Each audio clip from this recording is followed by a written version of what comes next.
दोस्तों आज की कहानी है द लैम्प जिसकी IMDb रेटिंग है 6.3। तो आइए चलते हैं हम कहानी की ओर।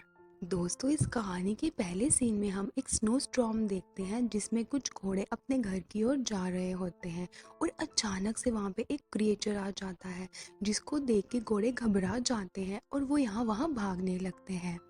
फिर ये कहानी शिफ्ट होती है अगले सीन में जिसमें एक फार्म है और वहाँ पे काफ़ी सारा शीप रहती हैं और अचानक से वो क्रिएचर वहाँ पे आ जाता है जिसे देख के सारी शीप काफ़ी घबरा जाती हैं और उनमें से एक शीप लंबी सांस लेके बेहोश होके गिर जाती है। फिर कुछ ही देर बाद वो जानवर वहाँ खिड़की से भाग जाता है। फिर थोड़ी देर बाद हम वहाँ मैरिया और एग्वॉर को देखते हैं जो कि उस फार्म के ओनर होते हैं। दरअसल मैरी और एग्वॉर शहर से काफ़ी दूर यहाँ शांति से एक फार्म में रहते हैं। मारिया और एग्वॉर यहाँ पे अकेले रहते हैं, उनका कोई बच्चा नहीं है। और फिर हम देखते हैं कि मारिया और एग्वॉर किसी ट्रॉमा में हैं जिसके कारण उनको डिप्रेशन है और वो अब अपना समय इसी फार्म में बिताते हैं।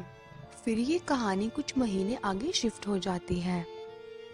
फिर हम देखते हैं कि अभी उन शीप का बर्ड सीजन चल रहा है और काफ़ी ज़्यादा शीप्स बच्चों को जन्म दे रही हैं जिसे देख के मारिया और एग्वोर काफ़ी खुश नज़र आ रहे थे।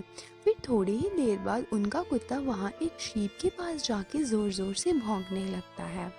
जैसे ही मारिया और एग्वोर उसके पास जाते हैं वो देखते हैं कि उस शीप को बच्चा करने में काफ़ी ज़्यादा प्रॉब्लम हो रही थी।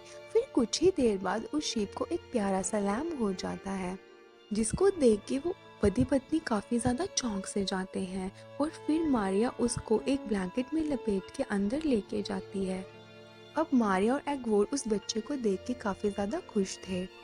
मारिया उस बच्चे के साथ काफ़ी घुल मिल गई थी और मारिया ने उस बच्चे का नाम ईडा रख दिया था और एग्वोर मारिया को देख के काफ़ी ज़्यादा भावुक हो गया। और कुछ ही देर बाद वो अपने फार्म में जाता है और अपने फार्म में वो एक ट्रैक्टर में बैठ के काफ़ी ज़्यादा रोता है। कुछ ही देर बाद उनका कुत्ता मारिया को एक ब्रोकन रोप के पास लेके जाता है। दरअसल ये ब्रोकन रोप उसी शीप का था जिसने एडा को जन्म दिया था। फिर हम देखते हैं कि वो शीप अपने बच्चे को ढूंढते ढूंढते खिड़की के बाहर तक पहुंच गई है और वो खिड़की के बाहर से अपने बच्चे को वहां से देख रही है। वहीं मारिया और एग्वोर टीवी देखते देखते एडा के साथ खेल रहे हैं और दूसरी ओर उनकी माँ खिड़की के बाहर से अपने बच्चे को देख रही थी। जैसे ही अगली सुबह होती है मारिया फार्म में किसी काम के लिए जाती है और वो एग्वोर को बोल के जाती है कि वो एडा का ध्यान रखे। एग्वोर अपना काम करते करते गलती से घर का दरवाज़ा खुला छोड़ के चले जाता है और जैसे ही मारिया घर वापस आती है उसको एडा घर पे नहीं मिलती है और फिर दोनों ही एडा को ढूंढने लग जाते हैं और ढूंढते ढूंढते वो काफ़ी दूर तक पहुंच जाते हैं। फिर हम देखते हैं कि वो शीप एडा को वहाँ नदी के पास ले गई थी और पहली बार हम एडा को देखते हैं। दरअसल एडा का सर एक शीप का होता है लेकिन उसका शरीर एक इंसान का होता है जिसे देख के हम सारे काफ़ी चौंक जाते हैं। मैरी एडा को उसकी माँ से छीन लेती है और उसकी माँ पे ज़ोर से चिल्ला देती है। फिर ये कहानी अगले सीन में शिफ्ट हो जाती है। अब एडा बड़ी हो गई है और वो खेतों में मारिया के साथ खेल रही है और मारिया और एडा में एक बहुत अच्छा बॉन्ड है और एडा को मारिया अपनी बेटी समझती है। फिर कहानी में एक नए कैरेक्टर पीटर की एंट्री होती है जो कि एग्वॉर का भाई है और वो एक क्रिमिनल है जो कि शहर में रहता है और वहाँ पे वो छोटी मोटी चोरियाँ करता है। दरअसल पीटर को उसके दोस्त वहाँ पे छोड़ के जाते हैं। फिर हम देखते हैं कि मारिया को एक सपना आता है जिसमें मारिया देखती है कि एडा की असली माँ एडा को ढूंढ रही है और फार्म में बहुत सारी भेड़ें हैं जिनकी आंखें चमक रही हैं। फिर मारिया की आंख खुल जाती है और मारिया अब सोच लेती है कि वो एडा की माँ को मार देगी। फिर वो एडा की माँ को खेतों में लेके जाती है और उसको शूट कर देती है। फिर वो उसकी बॉडी को दफना देती है और ये सब करते हुए उसको पीटर देख रहा होता है। फिर पीटर अपने भाई एग्वॉर से मिलता है और एग्वॉर उसको वहाँ रहने के लिए बोलता है और हम देखते हैं कि मारिया उसके वहाँ रहने से खुश नहीं थी। दरअसल वो पीटर को पसंद नहीं करती है। फिर जैसे ही वो तीनों जने बातें कर रहे होते हैं वहाँ पे एडा आ जाती है जिसे देख के पीटर बहुत शॉक हो जाता है और इससे भी ज़्यादा शॉक वो इस बात को देख के होता है कि एगवॉर और मारिया उसको अपनी बेटी के जैसे ट्रीट कर रहे होते हैं। फिर कुछ ही देर बाद हम देखते हैं कि मारिया और एडा बाथिंग टब में नहा रहे थे, ठीक वैसे ही जैसे माँ एक अपनी बेटी को नहलाती है, जिसे पीटर देख लेता है और वो काफ़ी शॉक हो जाता है। पीटर फिर इसके बारे में अपने भाई एगवॉर से बात करता है, लेकिन एगवॉर उसे बोलता है कि वो सारे एक साथ काफ़ी खुश हैं। और रात में मारिया एडा को पीटर के पास लेके जाती है ताकि वो अपने अंकल पीटर को गुड नाइट बोल सके। और फिर से पीटर अपने भाई एगवॉर से इन सब के बारे में बात करने के लिए जाता है, लेकिन उसका भाई एगवॉर बोलता है कि वो सब साथ में बहुत खुश है और वो उनकी लाइफ में इंटरफेयर ना करे। फिर रात में मारिया एगवॉर से पूछती है कि पीटर वहाँ से कब जाएगा, क्योंकि वो पीटर को बिल्कुल भी पसंद नहीं करती है।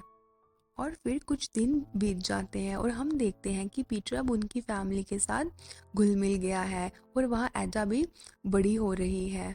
फिर हम देखते हैं कि पीटर मारिया पे फ्लर्ट कर रहा होता है और मारिया वहाँ से चली जाती है और मारिया पीटर को इसलिए पसंद नहीं करती है।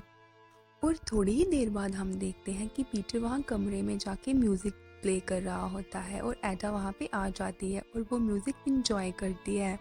पीटर फिर एडा को लेके बाहर बैठा होता है और वो एडा से बोलता है कि वो घास खाए, और ये सब करते हुए उसका भाई एगवॉर उसे देख लेता है। दोनों में झगड़ा हो जाता है। और फिर जैसे ही रात होती है, मारिया और एगवॉर के सोते ही वो एडा को लेके खेतों की ओर निकल पड़ता है और उसके साथ एक राइफल भी होती है और वो उस राइफल से एडा को शूट करने लगता है। और वहीं दूसरी ओर हम देखते हैं कि थोड़ी ही देर बाद मारिया की आंख खुल जाती है और वो देखती है कि एडा उसके पास नहीं है और उसको पीटर पे शक होता है। और जैसे ही वो पीटर के रूम में जाती है, वो देखती है कि एडा पीटर के साथ सो रही है। दरअसल पीटर एडा को मारने ही वाला था, लेकिन उसकी मासूमियत देख के वो रुक जाता है। अब वो एडा को पसंद करने लग गया है। फिर ये कहानी अगले सीन में शिफ्ट हो जाती है। हम मारिया को एक ग्रेवयार्ड के पास देखते हैं। वहाँ पे 3 ग्रेवयार्ड होते हैं और एक पे एडा नाम लिखा होता है। फिर हमें पता लगता है कि मारिया और एगवॉर की एडा नाम की एक बेटी थी और उनकी बेटी की मौत हो गई थी, जिसकी वजह से वो लोग डिप्रेशन में थे। तभी उनको एक शीप के बच्चे से इतना प्यार हो गया था और उन्होंने उसका नाम एडा रख दिया था। फिर ये कहानी अगले सीन में शिफ्ट हो जाती है। हम देखते हैं कि एगवॉर अपनी बेटी एडा को एक कहानी सुना रहा था और कहानी सुनाते सुनाते अचानक से वो इमोशनल हो जाता है और वो फिर फ्लैशबैक में चले जाता है। फ्लैशबैक में वो देखता है कि उसने अपनी असली बेटी एडा को कैसे खोया था। दरअसल वो अपनी बेटी की मौत का जिम्मेदार खुद को समझता है, लेकिन अब वो मारिया और एडा के साथ काफी खुश था। और वहीं हम देखते हैं कि एडा अपने अंकल पीटर के साथ खेतों की ओर निकल पड़ती है और वो अपने अंकल के साथ काफी इंजॉय करती है। और फिर वो दोनों फिशिंग के लिए जाते हैं। जैसे ही पीटर वापस आता है, वो देखता है मारिया और एगवॉर टीवी देख रहे होते हैं और पीटर भी उनके साथ टीवी देखने बैठ जाता है। वहीं एडा उनके कुत्ते के पास जाती है, जो कि वहाँ जोर जोर से भौंक रहा होता है। जैसे ही वो कुत्ते के पास पहुँचती है, वो एक क्रिएचर को देखती है जो कि हमने मूवी के शुरू में देखा था, जिसको देख के एडा काफी शॉक हो जाती है। और फिर एडा एक कमरे में आके अपने आप को शीशे में देखती है। वहीं हम देखते हैं कि पीछे वॉल से राइफल गायब थी। वहीं मारिया, एगवॉर और पीटर ने काफी पी ली हुई थी और फिर एगवॉर अदा को लेके सोने चले जाता है। वहीं हम देखते हैं कि पीटर मारिया को छेड़ रहा होता है। फिर मारिया उसको रात में रूम में लॉक कर देती है। और जैसे ही सुबह होती है, मारिया पीटर को वहां से जाने के लिए बोलती है और पीटर उसकी बात मान जाता है। और फिर मारिया उसको छोड़ने के लिए जाती है और जाते जाते वो पीटर को थोड़े से पैसे भी पकड़ा देती है। वहीं हम दूसरी ओर देखते हैं कि उनके कुत्ते की मौत हो गई है, जिससे कि हमें पता लगता है कि उस क्रिएचर ने उनके कुत्ते को मार दिया था। अगले ही दिन एगवॉर अदा को लेके खेतों की ओर निकल पड़ता है और वो फिर उसको रास्ता बताता है और बोलता है अगर वो कभी खो जाए तो उसको घर वापस कैसे आना है। वहीं दूसरी ओर हम देखते हैं कि मारिया को वहाँ गोली चलने की जोर से आवाज आती है और मारिया काफी हैरान हो जाती है। फिर हम एक क्रिएचर को देखते हैं जिसने एगवॉर पे गन शॉट किया था। वो क्रिएचर शीप और ह्यूमन का हाइब्रिड था, जो कि अदा के जैसा दिखता था और वो अदा का असली पापा था।